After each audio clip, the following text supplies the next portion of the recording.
राजा अजातशत्रु का राज्य बहुत अच्छा चल रहा था, किंतु कहते हैं ना कि समय हमेशा एक जैसा नहीं रहता।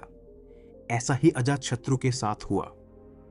राजा कई मुश्किलों से घिर गए और उन मुश्किलों से बाहर नहीं निकल पा रहे थे। उन्होंने कई युक्तियां अपनाई, लेकिन असफल रहे। एक दिन उनकी मुलाकात एक तांत्रिक से हुई। राजा ने तांत्रिक को अपनी मुश्किलें बताईं। तांत्रिक ने राजा की बातों को ध्यान से सुना, फिर उसने एक उपाय बताया। तांत्रिक ने कहा, आपको पशु बलि देनी पड़ेगी, तभी आपकी मुश्किलों का समाधान होगा। पहले तो राजा काफी सोच विचार में पड़ गया, लेकिन उन्हें जब कोई भी रास्ता न दिखा तो उन्होंने तांत्रिक की बात मान ली। तांत्रिक के कहे एक बड़ा अनुष्ठान किया गया। पशुओं को मैदान में बलि देने के लिए बांध दिया गया। संयोगवश उस समय महात्मा बुद्ध राजा के नगर में पहुंचे। वे उसी स्थान से गुजर रहे थे जहां पर राजा ने अनुष्ठान कराया था। महात्मा बुद्ध ने जब देखा कि निर्दोष पशुओं की बलि दी जाने वाली है, तो वे राजा के पास गए और बोले, राजन, आप इन निर्दोष पशुओं को क्यों मारने जा रहे हैं?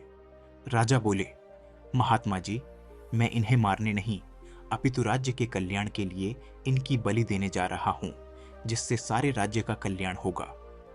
महात्मा बुद्ध बोले, क्या किसी निर्दोष जीव की बलि देने से किसी का भला भी हो सकता है? थोड़ा सा रुककर महात्मा बुद्ध ने जमीन से एक तिनका उठाया और राजा को देते हुए बोले, इसे तोड़कर दिखाएं। राजा ने तिनके के 2 टुकड़े कर दिए। बुद्ध बोले, इसे अब पुनः जोड़ दें। राजा बोले, महात्मा जी, यह आप कैसी बातें कर रहे हैं? इसे तो अब कोई भी नहीं जोड़ सकता।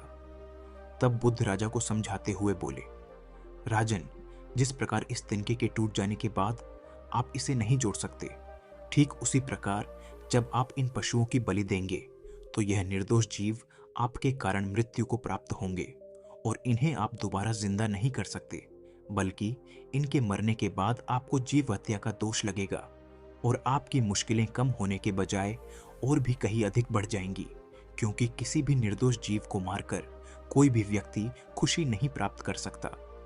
आपकी समस्या का हल निर्दोष जीवों को मारने से कैसे हो सकता है?